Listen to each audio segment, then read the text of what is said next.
नमस्कार दोस्तों, स्वागत है आपका हमारे इस द हिंदू और दैनिक जागरण के जो न्यूज़ रिवीजन वीडियो के अंदर। ठीक है, इसमें जो सुबह हमने जो न्यूज़पेपर पढ़ा था, जो न्यूज़ पढ़ी थी, उसका हम क्या करेंगे, रिवीजन करेंगे बैकग्राउंड के साथ। चलिए शुरू करते हैं। आज 2 अक्टूबर है, ठीक है, गांधी जयंती है। तो चलिए शुरू करते हैं। और साथ ही साथ अगर ये PDF आप डाउनलोड करना चाहते हैं तो हमारे टेलीग्राम ग्रुप पे ज्वाइन कर सकते हैं, जो कि नीचे इसके डिस्क्रिप्शन बॉक्स में इसका लिंक है। ठीक है, और अगर आप चैनल पर नए हैं तो चैनल को सब्सक्राइब कर लीजिए। तो पहली जो हमारी न्यूज़ थी वह आज जितने भी न्यूज़पेपर थे उनकी फ्रंट पेज की जो न्यूज़ थी, जिसमें क्या था, आज प्रधानमंत्री नरेंद्र मोदी जी ने क्या किया था, जो 5G तकनीक था उसका शुभारंभ किया था। ये स्क्रीनशॉट द हिंदू का है। अगली जो 2 स्क्रीनशॉट है वह हमारे दैनिक जागरण से संबंधित है। तो कहता क्या है, जो न्यूज़ क्या कहती थी, जो दैनिक जागरण विद 5G सेवा के साथ देश नए युग का शुभ आरंभ। ठीक है, क्या कहता है भी, इंडिया मोबाइल कांग्रेस के अंदर 2022 में इन सेवाओं का आरंभ किया गया है। किसका? 5G सेवा का, जो सभी देश में कुछ चुनिंदा शहरों में अभी शुरू की गई है, यानी पूरे देश में शुरू नहीं की गई है। और दूरसंचार कंपनी भारतीय एयरटेल है फिलहाल इस सेवा को आरंभ किया है, जो कि दिल्ली, मुंबई, बेंगलुरु और वाराणसी समेत 8 शहरों में इस सुविधा को क्या किया है, शुरू किया गया है। ठीक है, साथ ही साथ इसमें कहा गया जो हमारा जो डिजिटल इंडिया मिशन का संकल्प उपकरण था, भी डिजिटल कनेक्टिविटी, डेटा लागत और डेटा का जो डिजिटल प्रथम दृष्टिकोण पर 4 स्तंभों पर आधारित था, जो डिजिटल मिशन किया गया था, जो प्रधानमंत्री नरेंद्र मोदी जी ने कहा था। ठीक है, अगला जो स्क्रीनशॉट है वह भी कहीं ना कहीं जो ये अधूरी न्यूज़ थी। ठीक है, आगे न्यूज़ 10 नंबर पेज पर थी, तो वो उसका भी स्क्रीनशॉट हमने साथ ही लगा दिया है। तो कहता क्या है भी, प्रधानमंत्री नरेंद्र मोदी जी ने जो स्वीडन से चलाई कार, इसका अर्थ क्या है भी, जो यानी यहाँ से जो भारत से उसको कंट्रोल किया गया था, और जो कार थी मुख्यतः कहाँ पे थी, स्वीडन के अंदर थी, यानी कंट्रोल कर कर यहाँ चलाया गया था। ठीक है, तो इसमें क्या कहा गया है, जो इसके अंदर कहा गया, जो एक्सप्रेस यानी उन्होंने एक एक्सेंस के स्टाइल्स में 5G तकनीक की मदद से स्वीडन में कार चलाई थी, और मोदी जी कार चलाना यानी कार चला रहे थे, और वह उनके सामने स्क्रीन पर दिखाई दे रही थी, यानी जिस प्रकार से यहाँ पर जिस प्रकार की एक्टिविटी हो रही थी वह दूर स्क्रीन पर दिखाई दे रही थी, और साथ ही साथ जो कार थी वह वास्तविक रूप में कहाँ पे, स्वीडन में चल रही थी। ठीक है, साथ ही साथ इसके अंदर कुछ फायदे बताए गए हैं 5G तकनीक के, क्या क्या फायदे हो सकते हैं। जो इन्होंने जो मोदी जी ने जो चश्मा पहना है, ठीक है, इस चश्मा की विशेषता ये है कि इनके साथ साथ जो स्क्रीन पे जो कार थी वह कुछ प्रकार से किस प्रकार की जो कृतियाँ हो रही थी वह हमें इसमें दिखाई दे रही थी। ठीक है, साथ ही साथ इसके अंदर एक एग्जाम्पल दिया गया था भी, जो माइक्रोसॉफ्ट ने एक इस प्रकार का जो यानी जो स्पेक्स या जो चश्मा बनाया है, जिससे क्या है भी, जो यानी एक एम्बुलेंस में बैठा व्यक्ति क्या सकता है भी, जो डॉक्टरों के लिए काफ़ी महत्वपूर्ण हो सकता है। जैसे एम्बुलेंस में बैठा व्यक्ति अगर किसी व्यक्ति को देखता है उस चश्मा के माध्यम से, तो जो डॉक्टर है उसको अपने लैपटॉप पर यानी अपने स्क्रीन पर उसमें जो जो क्या कहते हैं मरीज़ है उनकी जो दिक्कत है वहाँ पर दिखाई देगी, जिससे उनका इलाज सुविधाजनक हो सकता है। तो ये कुछ फ़ायदे इसके अंदर दे रखे थे 5G टेक्नोलॉजी के। तो क्वेश्चन हमारा क्या करता है भी, हाल ही में 5G तकनीक का शुभारंभ किया गया है। 5G तकनीक के बारे में निम्नलिखित कथनों पर विचार कीजिए। 5G तकनीक की सहायता से मशीनों का जुड़ाव सुलभ होगा। तो इसका जो पहला कथन है वह सत्य है, क्योंकि हमने अभी जो न्यूज़ के अंदर देखा है भी किस प्रकार से यहाँ पर रिमोट की सहायता से वहाँ पर कार चलाई गई थी। ठीक है, तो यानी रिमोट कहाँ पर था, हमारा यहाँ इंडिया में था, और जो कार कहाँ चलाई गई थी, स्वीडन के अंदर। ठीक, अब दूसरा कथन क्या करता है, 5G तकनीक साइबर सुरक्षा से संबंधित समस्याओं को पूर्णतः समाप्त कर देगी। ये जो कथन है वह गलत हो जाता है, क्योंकि इस प्रकार की जो हम कह सकते हैं एक अति प्रकार की जो स्टेटमेंट्स होती हैं UPSC में, वो ज़्यादातर गलत ही होती हैं, जिसमें पूर्णता का मतलब यानी कि 5G तकनीक आने से जो साइबर सुरक्षा है या जो साइबर हमले है वह पूर्णतः समाप्त हो जाएंगे, तो ये बात कहीं अति हो जाती है। ठीक है, तो ये कथन क्या हो गया, गलत हो गया। अगला क्या कहता है भी, 5G तकनीक 4G तकनीक की तुलना में जो लिटरेसी दर को क्षीण कर देगी, यानी इसको कम कर देगी। तो इसका जो तीसरा कथन है वह भी हमारा सत्य है। तो पूछा गया हमसे सत्य को, तो 1 और 3 सत्य का, तो आंसर कौन सा हो गया हमारा C। ठीक है, क्या कहता है भी, ये हमने कल इसका डिस्क्रिप्शन वो देखा था, जो सुबह हमने वीडियो डिस्कशन की थी, उसके अंदर क्या है भी, उच्च गति प्रदान करने वाली तकनीक, जिसमें 4G की 1 गीगाबाइट की स्पीड है, यानी 1 Gbps की, वही जो 5G तकनीक है उसकी लगभग कितनी 20 Gbps की स्पीड हमें मिलेगी। साथ ही साथ जो 5G तकनीक है वह लिटरेसी दर को भी क्या करेगी, कम करेगी। इससे क्या कहा, जो डेटा हस्तांतरण की जो तीव्रता है वह बढ़ेगी, यानी जितनी लिटरेसी कम होगी उतनी ही डाटा के जो यानी डेटा पहुँचाने की जो गति है वह क्या होगी, तेज होगी। साथ ही साथ इसका मशीन टू मशीन संचार होगा, जिससे हम इंटरनेट ऑफ थिंग्स है हमारी, ठीक है, आर्टिफिशियल इंटेलिजेंस है, इस प्रकार की जो हम कंप्यूटिंग है उसको हम क्या करें, दिनों दिन क्या कर सकते हैं, बढ़ावा दे सकते हैं। साथ ही साथ इसका जो हमारी अर्थव्यवस्था के अंदर काफ़ी महत्वपूर्ण योगदान होगा। यानी एक रिपोर्ट में इसके अंदर कहा गया भी भारत वर्ष 2035 तक लगभग $1 ट्रिलियन यानी अरब डॉलर तक की राशि डिजिटल इंडिया की यानी 5G तकनीक के माध्यम से अर्जित कर लेगा, ठीक है।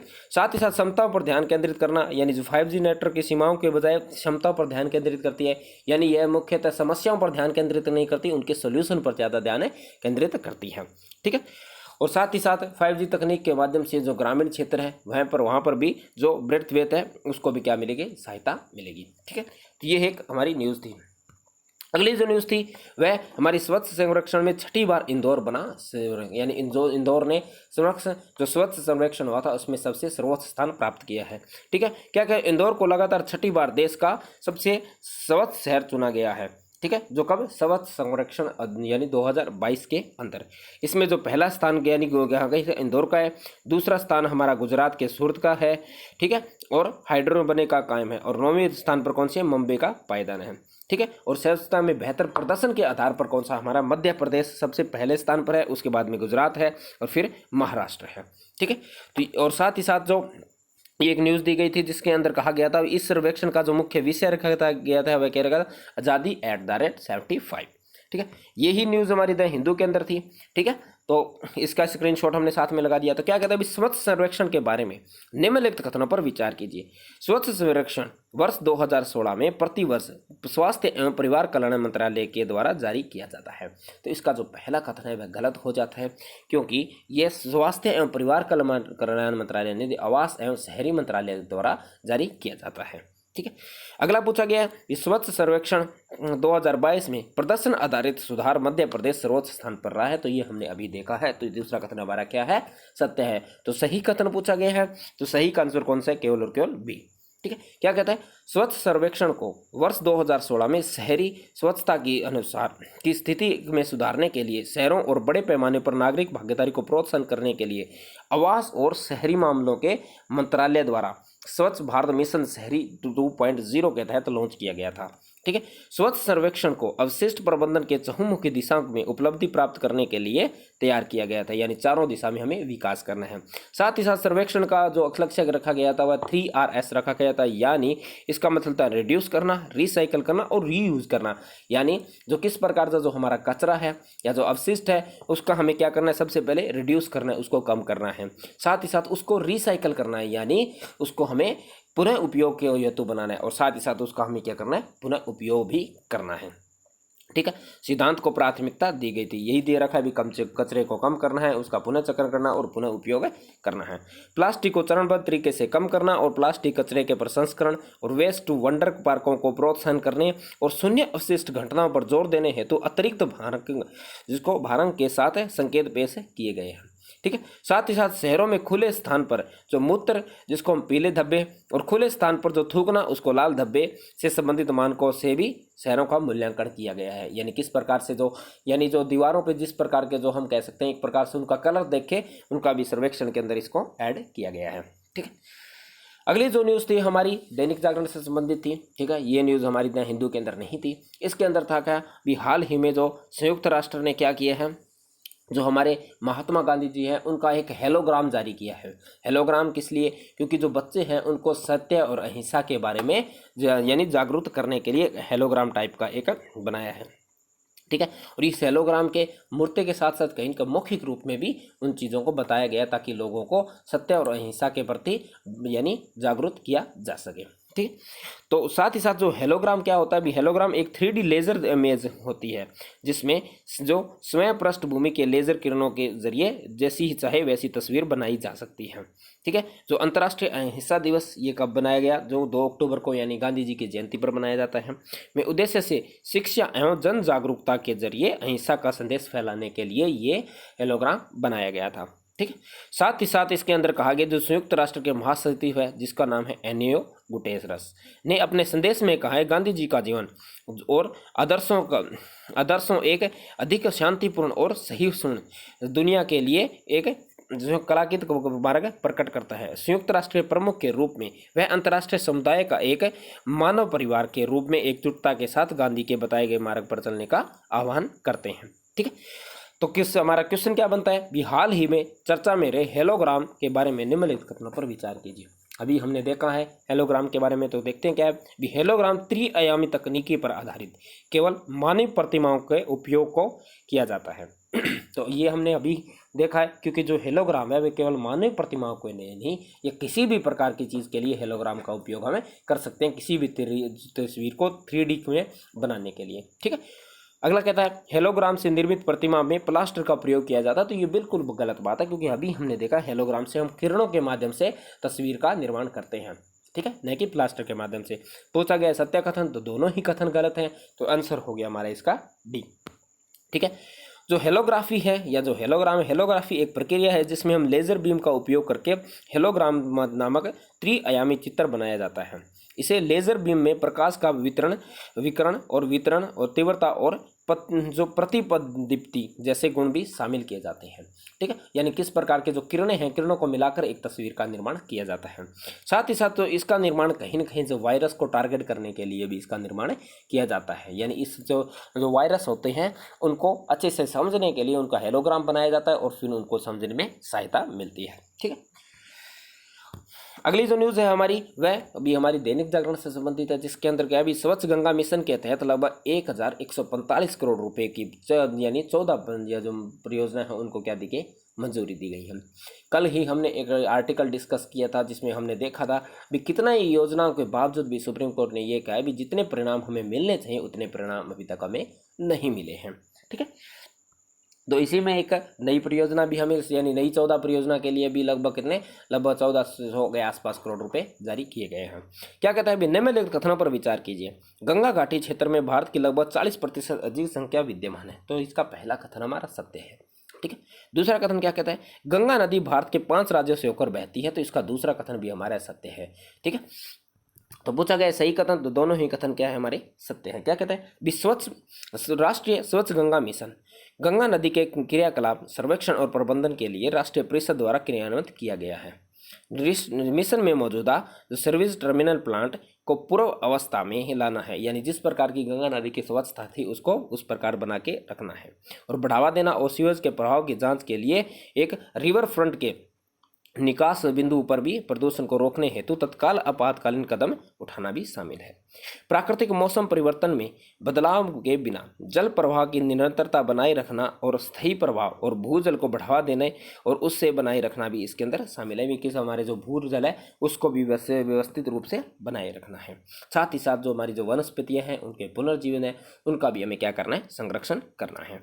ठीक है, तो साथ ही साथ जो गंगा नदी थी उसके बारे में देख लेते हैं। तो गंगा नदी है वह उत्तराखंड के जो गोमुख लगभग कितना 3900 मीटर ऊंचाई के पास गंगोत्री ग्लेशियर से निकलती है, जहां इसे भागीरथी नाम से जाना जाता है। किसे, गंगा नदी को। ठीक, देवप्रयाग में भागीरथी अलकनंदा किससे मिलती है और इसके बाद इसे गंगा के रूप में जाना जाता है। जब देवप्रयाग में भागीरथी किससे, अलकनंदा से मिलती है।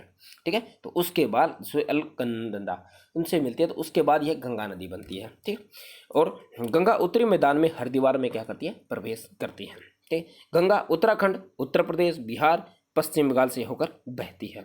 ठीक है, तो कितने राज्य हो गए, 5 राज्य हो गए। इसमें 4 ही दे रखे हैं, साथ ही साथ इसके अंदर एक झारखंड राज्य से भी बहती है।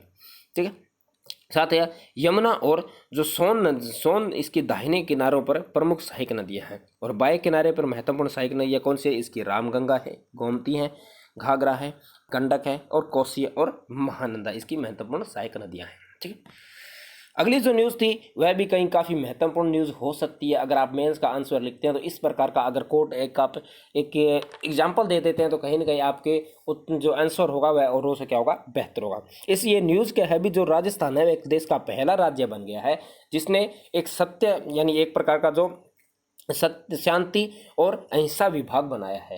यानी लोगों को जागरूक करने के लिए एक अलग ही विभाग ही बना दिया गया ताकि लोग सत्य और अहिंसा की तरफ आगे जागरूक हो सकें। और यह विभाग कला और संस्कृति मंत्रालय के अंतर्गत कार्यरत करेगा।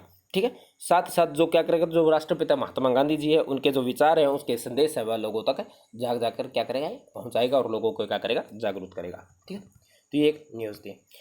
अगली जो न्यूज़ थी वह निजता का अधिकार किसी व्यक्ति की मौत के साथ समाप्त नहीं होता है।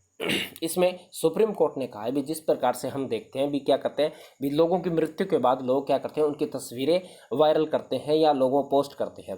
उससे क्या होता है भी जो लोगों की जो कहीं ना कहीं जो मृत्यु के बाद भी जो निजता है वह क्या होती है प्रभावित हो जाती है।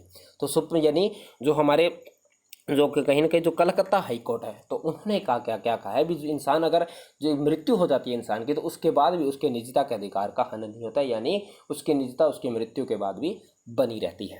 ठीक है, तो ये आर्टिकल था।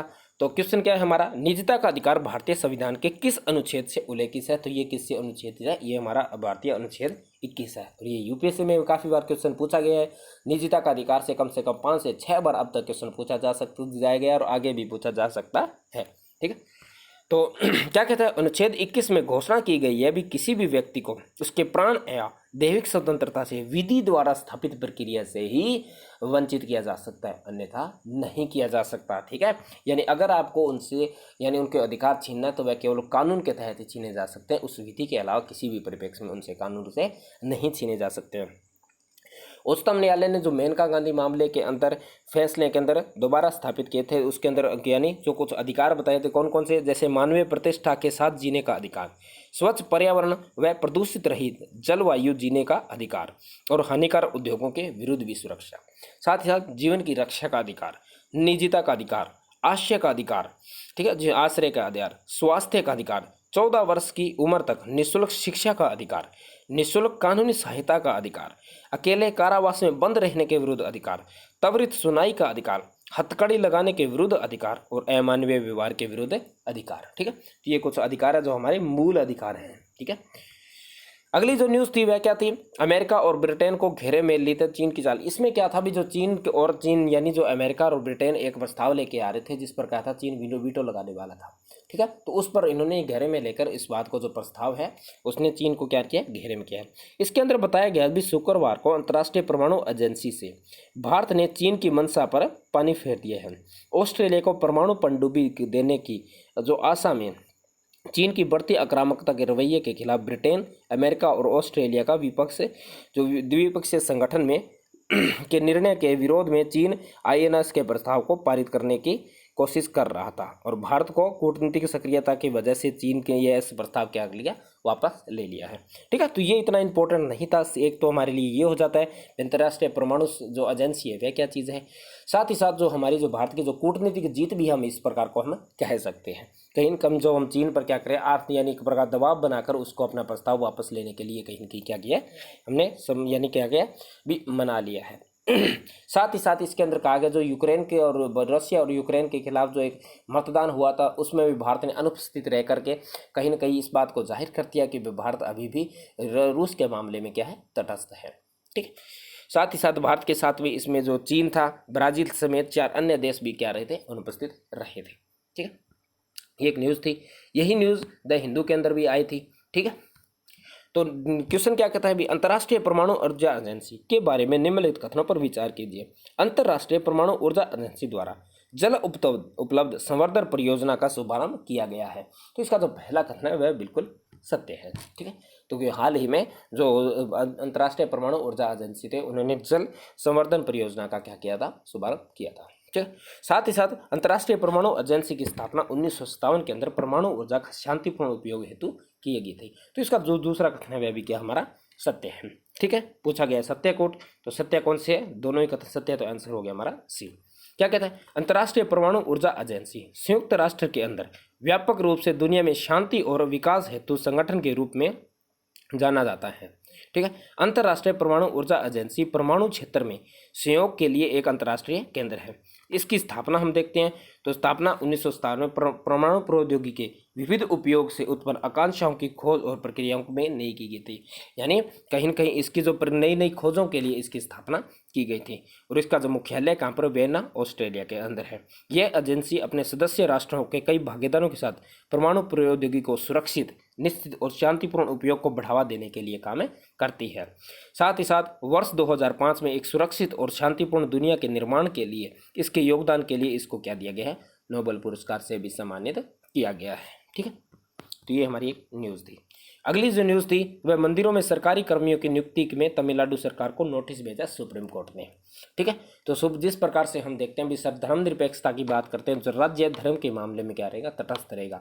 ऐसे में जो तमिलनाडु सरकार द्वारा मंदिर के अंदर जो कर्मियों की नियुक्ति करना कहीं ना कहीं हम कह सकते हैं जो हमारी जो मूल भावना है उसको क्या करती है, उल्लंघन करती है। और साथ ही साथ इसमें गया भी जो हिंदू धार्मिक और धर्मार्थ जो बंदोबस्ती अधिनियम 1959 के धारा 55 का भी इसके अंदर क्या किया गया, उल्लंघन किया, जिसमें कहा गया भी केवल और केवल मंदिर के ट्रस्ट ही मंदिर के प्रशासन की कर्मचारियों की क्या कर सकता है, नियुक्ति कर सकता है। ठीक है, तो क्वेश्चन क्या कहता है, निम्नलिखित कथनों पर विचार कीजिए। राज्य द्वारा रखरखाव, राज्य द्वारा मान्यता प्राप्त, राज्य द्वारा वित्तीय सहायता प्राप्त, भारतीय संविधान के अनुच्छेद 28 निम्न में से किन संस्थाओं को धार्मिक शिक्षा की अनुमति देता है। ठीक है, पहली की जो संस्था है उसके अंदर क्या है भी जो ऐसी संस्था जिसका पूर्णतः रखरखाव राज्य यानी राज्य करता है यानी सरकार के द्वारा किया जाता है, तो ऐसी संस्था के अंदर आप धार्मिक शिक्षा नहीं दे सकते हैं। तो इसका जो पहला कथन हमारा क्या हो जाता है, गलत हो जाता है। पहला कथन गलत होने से हमें हमारा उत्तर मिल जाता है, वह कौन सा है, सी। साथ ही साथ ऐसे राज्य के द्वारा मान्यता प्राप्त, अगर कोई यानी संस्था राज्य से मान्यता प्राप्त है मगर उसका जो प्रसार यानी वित्त है वह किसी निजी कंपनी या किसी संगठन के हाथ में है, तो उसके अंदर धार्मिक शिक्षा देना उसकी इच्छा पर निर्भर करता है। अगर वह चाहे तो धार्मिक शिक्षा दे सकता है, अगर वह चाहे तो धार्मिक शिक्षा न दे। ठीक है, तो दूसरा कथन क्या है, सही हो जाता है। अगला कहता है राज्य द्वारा वित्त सहायता प्राप्त, यानी जिस संस्था को राज्य वित्त प्राप्त करती है वहां पर भी धार्मिक शिक्षाएं दी जा सकती है, कुछ सरकारी नियम यानी कुछ सरकारी शर्तों के साथ में। ठीक है, तो दूसरा कथन भी हमारा सत्य है, तो आंसर हमने देख लिया कौन सा है, बी। ठीक है, क्या कहता है भी अनुच्छेद 28 में 4 शैक्षणिक संस्थानों में विभेद किया है। ऐसे संस्थान जिनकी पूरी तरह से रखरखाव राज्य सरकार द्वारा किया जाता है, तो इसके अंदर धार्मिक शिक्षा नहीं दी जा सकती। ऐसी संस्थान जिनका प्रशासन राज्य करता है लेकिन उसकी स्थापना किसी विन्यास या न्याय द्वारा की गई है, तो इसमें धार्मिक शिक्षा की अनुमति है भी, आप इसके अंदर धार्मिक शिक्षा दे सकते हो। ठीक है, राज्य द्वारा मान्यता प्राप्त है तो ये स्वैच्छिक है, अपनी इच्छा पर है, अगर आप चाहे तो दे सकते हैं, अगर आप ना चाहे तो मना दे। ठीक, ऐसी संस्थाएं तो राज्य द्वारा वित्त सहायता प्राप्त कर रही हैं, तो ये भी आपके लिए क्या है, स्वैच्छिक है, आप धार्मिक शिक्षा दे सकते हैं और नहीं भी दे सकते हैं। एक ये तो जो दैनिक जागरण के अंदर आजकल का एक टॉपिक आता है यानी पेज आता है जिसमें ऊपर ही ऊपर लिखा होता है भी आज के दिन क्या हुआ था। हमें पता है आज के दिन एक तो हमारे पूजनीय महात्मा गांधी जी का जन्म जयंती है, उनका जन्म हुआ था आज के दिन गुजरात के अंदर।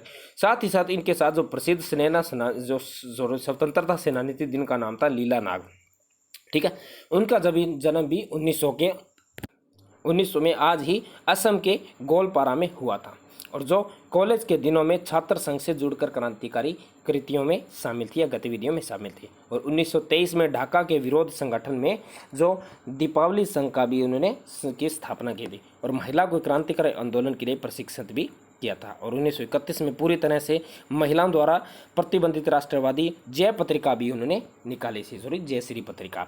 और 1946 में वह संविधान सभा की क्या बनी थी, यानी एक कहीं न कहीं वह सदस्य भी बनी, और उन्होंने जो महिलाओं के संपत्ति के अधिकार से संबंधित भी उन्होंने क्या की थी, पैरवी की थी। ठीक है, तो ये एक हमारे लिए एक फैक्ट हो सकता है, कभी भी महिला सशक्तिकरण से संबंधित अगर कोई क्वेश्चन लिखते हैं तो उसमें हम इनको कोट कर सकते हैं, स्वतंत्रता सेनानी लीला नाग जी को। ठीक, साथ ही साथ एक न्यूज़ और थी जिसमें कहा था अमेरिका में पहली बार परमाणु घड़ी का प्रदर्शन हुआ था। किसका, परमाणु घड़ी का। ठीक है, तो परमाणु घड़ी अन्य घड़ियों से किस प्रकार भिन्न है, जिस प्रकार से जो अन्य घड़ियां होती हैं तो उसमें जो समय है वह उतना सटीक नहीं होता जितना परमाणु घड़ी के अंदर होता है। और जो जीपीएस आधारित तकनीक है उसमें भी परमाणु घड़ी का ही उपयोग किया जाता है। क्या कहता है, 1956 में आज ही न्यूयॉर्क में दुनिया में पहली परमाणु घड़ी जिसका नाम था एंट्रीमिकॉन का प्रदर्शन किया गया था। उस समय का मूल्यांकन $50,000 था, यानी कितना खर्च आया था, $50,000 का। और परमाणु घड़ी का समय सबसे सटीक होता है और जिसका प्रयोग जीपीएस एवं अन्य वैज्ञानिक प्रयोग में भी होता है। तो क्वेश्चन क्या कहता है, परमाणु घड़ी के बारे में निम्नलिखित कथनों पर विचार कीजिए। परमाणु घड़ी इलेक्ट्रोमैग्नेटिक स्पेक्ट्रम पर आधारित कार्य करती है, तो पहला कथन हमारा बिल्कुल क्या है, सत्य है। ठीक है, दूसरा कहता है परमाणु घड़ी का प्रयोग मुख्यतः जीपीएस आधारित समय प्रणाली में किया जाता है, तो ये अभी हमने देखा ही है। तो पूछा गया सही कथन, तो सही है, इसके दोनों ही कथन क्या है, सत्य हैं। ठीक है, ठीक है, ये थोड़ा सा इसके अंदर प्रिंट सही नहीं आया तो हम यानी देख लेंगे बाद में क्या कुछ लिखा है। ठीक है, तो अगली क्या एक न्यूज़ थी जिसके अंदर क्या था, द हिंदू के अंदर आज न्यूज़ आई, जो कल जो न्यूज़ थी उसमें क्या था, ये जो दैनिक जागरण के अंदर न्यूज़ आई थी इसी से संबंधित, जिसके अंदर जो महिलाओं को किस प्रकार से जो हम कह सकते हो जो गर्भपात से संबंधित एक न्यूज़ थी, वह न्यूज़ आज दैनिक जागरण के अंदर आई है।